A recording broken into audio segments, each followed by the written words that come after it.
এই বছৰো বহাগৰ মাজভাগতে আমি ৰয়েল পাৰ্ক আৱাসীয়ে এই অনুষ্ঠানটো অনুষ্ঠিতভাৱে হ'লেও আৰম্ভ কৰিবলৈ আগবাঢ়িছোঁ। খন্তেক পিছতে আমি মঞ্চ মুকলি কৰিম।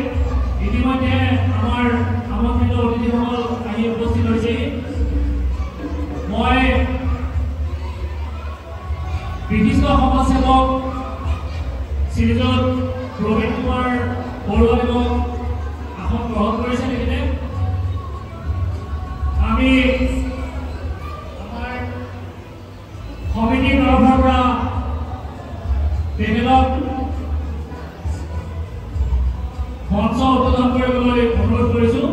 তেখেতক এখনি ফুলাম গামোচাৰে আদৰণি জনাব। আদৰণি সমিতিৰ অন্যতম সদস্য মণিকা বৰুৱাই। এয়া উদ্বোধক আমাৰ শ্ৰীযুত বৰুৱাদেৱ আহি পাইছেহি। তেখেতক এখনি ফুলাম গামোচাৰে আমাৰ সমিতিৰ তৰফৰ পৰা আদৰণি জনাব।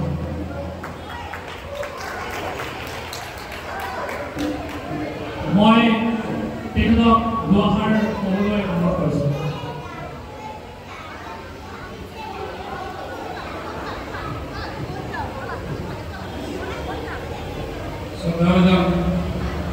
বিহুবলীয়া ৰাইজ,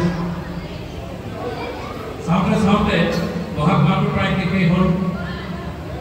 ৰয়েল পাৰ্কত আজি 3 বছৰ ধৰি যিটো পাতি আছে, তাত আমি প্ৰত্যেকটো অনুষ্ঠানতেই আমি অংশগ্ৰহণ কৰোঁ।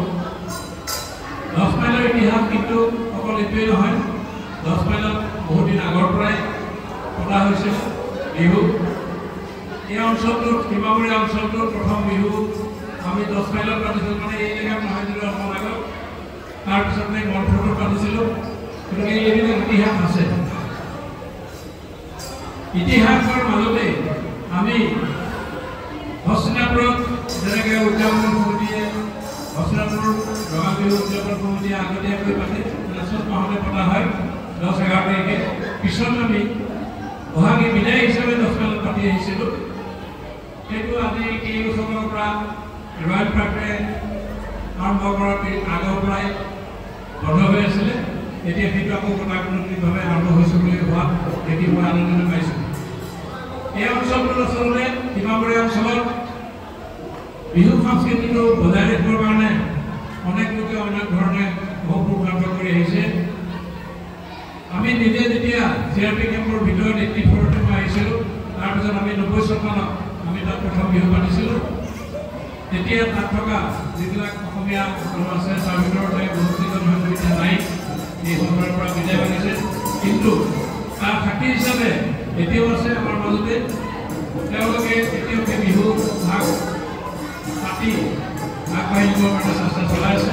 তাৰ ভিতৰতে ৰয়েল পাৰ্কৰ যিকেইজন অন্যতম কৰ্মকৰ্তা আছে, তেওঁলোকক মই নিশ্চয় এটা ভাল তেতিয়া আগবাঢ়িছে বুলি ক'ব খোজোঁ। আৰু এই গতানুগতিকতা চলাই যাওক বুলি আশা ৰাখিছোঁ। বিহুৰ লগত সংগতি ৰাখি আমি এই যিটো অৰিজিনেল বিহু আছে, সেইটো বহু সময়ত আমি নষ্ট কৰিছোঁ বুলি ভাবোঁ। কিন্তু তথাপিও আচলতে বিহু বস্ত্ৰত হোৱা বিহু লাহে লাহে মঞ্চ যেতিয়া পাইছিলেহি, তেতিয়া আজি প্ৰায় 40-52 চনমান প্ৰায় চলিছে গুৱাহাটীত। গতিকে তেতিয়াৰ পৰা লাহে লাহে বস্তুটোৰ ৰংগমঞ্চলৈ আহিলে। গতিকে আমি তাতে পাতি আহিছোঁ। এই গতানুগতিকতাৰ যোগেদি আমি বিহু ভাগ আগবঢ়াই নিম বুলি আশা ৰাখিছোঁ।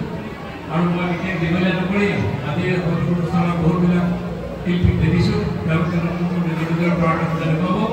আৰু সকলোকে মই পুনৰবাৰ নতুন বছৰৰ শুভেচ্ছা লগতে বিহুৰ পৰৱ জনাই মই মোৰ এই মঞ্চভাগী উদ্বোধন কৰিছোঁ বুলি ঘোষণা কৰিছোঁ। আমাৰ ৰয়েল পাৰ্কৰ তৰফৰ পৰা আন্তৰিক ধন্যবাদ জ্ঞাপন কৰিছোঁ। তেখেতে 4ৰ্থ বাৰ্ষিক ৰয়েল পাৰ্ক বিহুৰ মঞ্চ উদ্বোধন কৰিলে। ইয়াৰ পিছতে আমি বিহু হুঁচৰিৰে বহাগৰে নিশা আমাৰ বিশেষ ৰয়েল পাৰ্কৰ অনুষ্ঠান বহাগৰে নিশা আমি খন্তেক পিছতে বিহু হুঁচৰি আৰম্ভ কৰোঁ। আমাৰ এই বিহু হুঁচৰি প্ৰদৰ্শন কৰিব 10 মাইল নামঘৰৰ সদস্যবৃন্দই। তেখেতসকলক আহি মঞ্চত তেখেতসকলৰ অনুষ্ঠান পৰিৱেশন কৰাৰ বাবে